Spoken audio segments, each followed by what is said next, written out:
تشكل الثنائيات عنصر جذب مهم في دراما رمضان لهذا العام، وتترك قصص الحب علامات وينتظرها المشاهد بشغف. وفي هذا الفيديو ترصد أهم هذه الثنائيات: محمد رمضان ومي عمر. في مسلسل الأسطورة ارتبط الثنائي محمد رمضان ناصر وزوجته مي عمر شهد في أذهان الجمهور بشكل كبير نظرا لما تتمتع به الأخيرة من جاذبية وخفة دم. عمرو سعد وريهام حجاج. في يونس ولد فضة يبدع الفنان عمرو سعد يونس في عشقه لريهام حجاج صفا نجلة عمه، رغم أن القدر لم يجمع بينهما غالبية الحلقات المسلسل. عمرو يوسف وأمينة خليل. في جراند اوتيل قدم لنا المؤلف تامر حبيب رائعة علي الذي يجسد دور الفنان عمرو يوسف، ونازلي التي تجسد دور الفنانة أمينة خليل. تلك التيمة التي جذبت الجمهور وعادت بهم إلى زمن الأبيض والأسود: منى زكي وإياد نصار.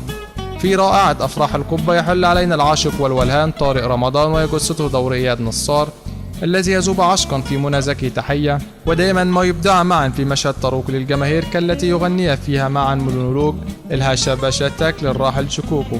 مي عز الدين وأحمد السعدني. في وعد تدور قصة حب بين وعد مي سليم ويوسف أحمد السعدني، ولكن يحول بينها طيلة أحداث المسلسل أنها متزوجة من الدكتور سليم ويجسده حازم سمير.